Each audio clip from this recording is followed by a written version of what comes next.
Amina walked between the two officers, her heels clicking softly against the polished airport floor. She kept her posture straight, her pace even, as if she were still stepping off a stage, not being quietly escorted like a threat. The taller officer on her right hadn't said a word since they approached her at the gate. The shorter one kept glancing sideways at her, as if unsure whether he should be nervous or proud. Her passport was still in her hand, American, diplomatic, with a fresh stamp from Brussels, but they hadn't asked to see it. Around them, the crowd had thinned, replaced by uniformed personnel and TSA agents who barely looked up. Amina's jaw tightened. This wasn't a random screening. She could feel it in the silence, in the way they avoided eye contact, in the slight pressure of fingers near her elbow. She could feel the weight of eyes watching through cameras she couldn't see. When they turned down a side hallway marked authorized personnel only, she finally spoke, calm but razor sharp. "I assume you have a reason for detaining me. I'd like to hear it." The tall officer opened a door ahead, motioning inside. "We're just following protocol, ma'am. Please have a seat." The room was bare, metal chair, blank walls, a clock ticking too loud. She sat. They didn't. Amina folded her hands in her lap and waited. She'd faced cartel bosses and foreign ministers. This was theater. The kind that gets messy when no one knows their lines. She let the silence stretch, let them feel it. And then, just before the door creaked open again, she smiled. Not kindly. The man who walked in wasn't in uniform. His suit was cheap, but he wore it like it meant something. He carried a tablet and a coffee he didn't drink. "Miss," he began. Amina cut him off without raising her voice. "Deputy Director Bahri." He blinked.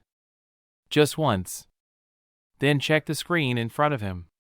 Something shifted in his face, not recognition, not yet, but the first flicker of doubt.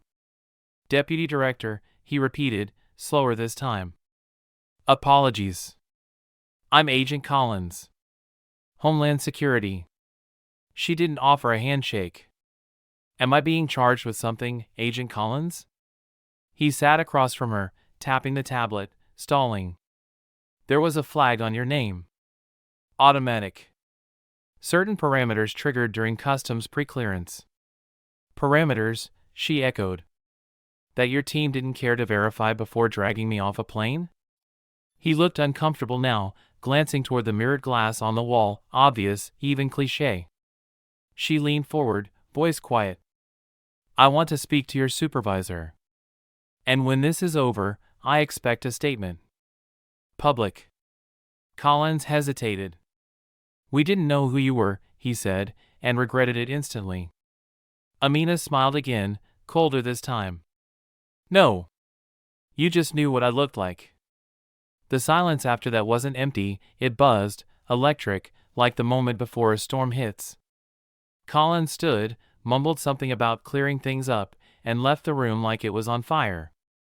Amina sat back in the chair, finally letting out a breath. This wasn't just personal. This was systemic. And when the door opened again, she knew exactly who she wanted it to be. It wasn't. The woman who entered next was older, maybe mid-50s, with silver-streaked hair pulled tight into a bun and the kind of presence that filled the room without sound. No badge visible, no introduction. Just a long look, as if taking inventory. "You don't look surprised," she said finally. Amina crossed her legs. "Should I be?" The woman didn't sit. She paced slowly, arms behind her back like she was lecturing at an academy. "You flew in from Brussels. Diplomatic channel. You used your credentials correctly. So why the false flag?" Amina tilted her head. "That's your job to answer. Mine is to make sure someone does." The woman stopped pacing, stared at her. "You think this was racism?" It wasn't a question. "I think this was negligence laced with bias, built on profiling, executed with arrogance," Amina replied, calm but pointed. "But sure, racism's a tiny word for all that." The woman's mouth twitched, almost a smile. I'm Deputy Director Langley, Internal Oversight. Amina didn't blink. Convenient timing. Not really, Langley said, glancing at the glass. Your name hit 3 watch lists before you landed. All cleared now. But someone wanted you flagged. That pulled Amina upright. Someone inside? Langley didn't answer right away. Instead, she stepped closer, lowered her voice. You've made enemies, Bari. Not just the obvious ones. You sure you want to go public with this? Amina stood, eye to eye now. If I don't, it happens to someone without my badge next time. Langley's jaw tightened. For a moment, the two women just stood there, one fire, one ice, both dangerous. Then Langley nodded toward the door. Let's get you out of here. But as they stepped into the hall, they saw him. Officer number 2 from earlier, pacing, phone to his ear, eyes wide as he looked up and saw Amina walk out, free. She's not under arrest? He asked, too loud. You're just letting her go? Langley raised an eyebrow. You want to finish that sentence, officer? He shut up. But not before. Amina saw the fear on his face. Not fear of her, fear of what he'd just done. The black SUV waiting outside had government plates and tinted windows, the kind used for senators or suspects. Amina didn't ask where it came from. Langley slid into the front seat without a word. Amina took the back, her eyes on the rearview mirror, watching the airport shrink behind them. Neither spoke for the first few minutes. Just the hum of the engine and the distant chatter of a police scanner somewhere in the dash. They're going to try to bury it, Langley said finally, staring straight ahead. They'll say it was a tech glitch. A name match. Wrong timing. You know the script. Amina let out a quiet breath, not quite a laugh. I've written the script. I know how the machine protects itself. Then you know what's coming, Langley said. Internal review, non-apology statement, a photo of you shaking hands with someone pale and uncomfortable. Amina leaned back. You think that's enough for me? Langley met her eyes in the mirror. No. I think that's what scares them. The city blurred past in gray and glass. Somewhere ahead, the lights of DC glowed against a darkening sky. You were never supposed to be on that list, Langley added. It was planted. Subtle, just enough to trigger protocol. Whoever did it knew you'd take that flight. Knew when. Knew how. Amina's blood ran colder with each word. That narrows the suspects. Exactly, Langley said. Which is why I had you pulled out fast. Amina frowned. Wait. That wasn't standard procedure? Langley shook her head. Standard would have been a slow process. 2, 3 hours. Maybe a holding cell. You'd be a headline by now. Hashtag and all. Amina sat in silence, absorbing it. Someone had tried to make her disappear into a story, a cautionary tale, not a name. Who else knows? She asked. Langley hesitated. Just a few. And that number's about to get smaller. The SUV turned down a restricted road, lights flashing ahead. Where are we going? Amina asked. Langley finally looked back. Somewhere safe. 4. Now. But Amina already knew. If someone in the system had marked her, there was no such thing as safe. Only next. The SUV pulled up to a nondescript government building just outside the city, no signage, no windows, just concrete and steel under floodlights. Amina followed Langley through 2 checkpoints, a retinal scan, and a metal door that hissed as it unlocked. Inside, it was colder than it should have been. No reception. Just silence and a hallway that looked like it had been scrubbed clean of secrets. We call this the vault, Langley said without turning. No signal, no surveillance. No leaks. Comforting, Amina murmured. Langley opened a door and gestured inside. It wasn't an office. It was an operations cell, low lights, monitors, a wall of files and a map of the eastern seaboard with a few names pinned in red. One of those names was hers. "We've been watching something," Langley said. "A pattern in internal data requests. Personnel records. Security clearances." She pointed at a screen. 3 names kept getting pinged by the same anonymous user over the past month. All 3 are black. All 3 are women. And all 3 work in national security. Amina's stomach twisted. "Me, and the others? One's NSA, one's Pentagon. You were the only one flagged at the border. The others, not yet." Amina stepped closer to the monitor. The files were open, tagged, logged with dates and IP stamps. Someone on the inside had been tracing their movements, studying them. "What are you saying?" she asked. Langley pulled up a 4th file. It was empty. Just a name and a photo, Miles Garrison. "He's your link," Langley said. "Private contractor. Used to work cyberintel for the Bureau. Disappeared a year ago. But his old credentials were used to set the flags." Amina stared at the face. She recognized it immediately. "He used to brief me. Twice a week." "Then he knows your habits," Langley said. "And he's one step ahead." A chill settled over the room. "We think he's building a profile list," Langley continued.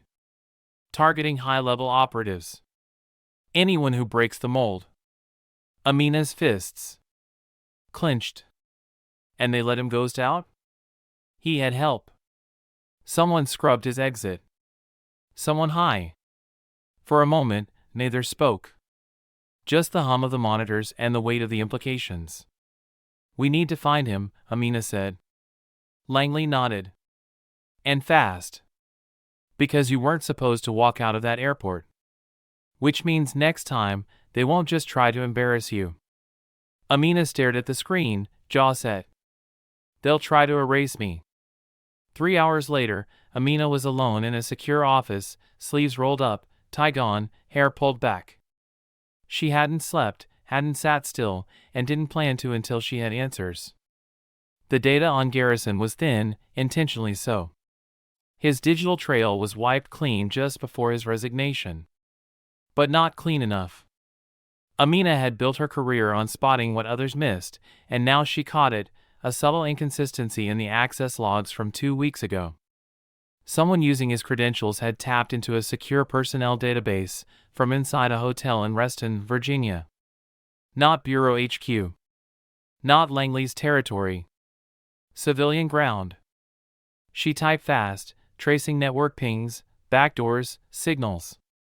The location had been masked, rerouted through 6 proxies, but the final bounce was too lazy, an old habit of Garrison's from back in his analyst days. She remembered warning him about it once. Apparently, he hadn't changed. Langley stepped in, holding a fresh folder. "We just got an intercept." Garrison's name came up on a private channel linked to a defense contractor in West Texas. "He's for sale, Bari. Selling profiles. Selling people." Amina's eyes snapped to hers. "He's building a purge list." Langley nodded grimly. "And the buyers aren't foreign. They're homegrown. Political money, private security firms, extremists with badges. He's giving them targets. Quietly. Legally. Almost." Amina stood. "Then we go now?" Langley raised an eyebrow. "It's not that simple. He has coverage. Contractors. Lawyers. If we hit him without proof." "Then we don't hit him with proof," Amina said. "We hit him with panic." Langley watched her, almost amused. "How do you plan to do that?" Amina grabbed her jacket, eyes cold, focused. "By making him think I've already leaked everything he's done to the press. Make him move. Make him run. And then we follow." Langley didn't stop her. "If this goes sideways, it's your career." Amina didn't even blink. "It stopped being about my career the second I was treated like a threat for stepping off a plane." She walked out without waiting for permission. And somewhere, miles away, Miles Garrison's burner phone lit up with a single message: she knows. The safe house in Reston wasn't on any map, but Amina found it anyway. One floor above a shuttered insurance office, behind a keypad that used outdated encryption, sloppy, arrogant. She bypassed it in seconds. Inside, the air was stale, curtains drawn, a half-empty energy drink sweating on the desk. Miles Garrison sat alone in front of 6 monitors, each streaming security feeds and datasets like a digital spider in his web. He didn't turn when she stepped in. He didn't need to. "I figured it'd be you," he said, voice flat, almost bored. "Langley doesn't kick down doors." Amina kept her hands visible. "No one kicked anything. I walked in. You left the door wide open." He finally turned. He looked older, thinner, eyes sunken from too many screens and too little sleep, but still smug. Still dangerous. "You're early," he said. "You're sloppy," she replied. He smirked, leaning back in his chair. "I didn't think they'd let you walk. Thought they'd make an example." "They almost did." "That's the game now," Miles said, gesturing vaguely at the screens. "Control the narrative. Define the enemy. People don't want complicated anymore. They want faces. Symbols. And you give them mine?" Her voice was calm, but razor-edged. "You made it easy," he shrugged. "You stood out. You rose fast. Too fast. You know how that looks to certain people." She took a slow step forward. "You're selling out your own. For what, money? Revenge?" He chuckled. "You still think this is about me? I'm just the courier. The list was already written. I just made it digital." "Who gave it to you?" Amina asked. He shook his head. "Doesn't work like that. No big bad villain. No secret cabal. Just a network. A current. You either ride it or drown in it." Amina stepped closer. "And what happens when the current turns on you?" He paused, eyes narrowing. "That's when the lights outside flickered, briefly, like a warning." Miles stood fast, reaching for his bag. "You didn't come alone." "No," Amina said. "I brought the whole damn river." Outside, unmarked vans rolled to a stop. Langley stepped out, flanked by agents. No sirens, no shouting, just quiet efficiency. Inside, Miles backed toward the window. "You're too late. It's already out there." Amina stared at him. "No. You're just about to be." He froze. From her pocket, she pulled a small flash drive and placed it on his desk. "The difference between you and me," she said softly. "I don't hide behind lists. I burn them." The convoy rolled down Constitution Avenue just past midnight, 3 black SUVs, silent, deliberate, flashing lights cutting through the dark like warnings. Inside the lead vehicle, Amina sat still, watching the city blur by. She wasn't in handcuffs. She wasn't in the back seat. She rode up front, beside the driver, the way someone of her rank should have from the start. Langley was in the second car, making calls, cleaning up. Garrison was cuffed in the third, face lit by the strobe of blue and red, staring at nothing. They didn't take him to a local field office. He was going somewhere quieter. Somewhere colder. The Bureau had no mercy for traitors, especially ones who sold out their own people to burnish someone else's fear. Amina looked down at her phone, silent now, but it had buzzed all evening. Calls from reporters, from officials, from people who had nothing to say before and now had too much. She didn't answer any of them. Tomorrow, the headlines would spin it how they needed. Rogue contractor. Rogue system. A mix-up. A near miss. But people had seen her walk out of that airport in cuffs. They'd filmed it. They'd posted. They knew. And now they'd see this too. The flashing lights weren't for effect, they were deliberate. Langley had insisted. She said it would send a message. No cover-ups. No back doors. We bring her home with lights. And so they did. As they approached bureau headquarters, the plaza ahead cleared. Agent stepped aside. Someone opened the front door. Amina stepped out, heels clicking against the pavement just like they had when it all began, only now, the sound echoed. She walked through the front entrance without a word. No apologies. No press conference. No permission asked. Because she wasn't back. She'd never left.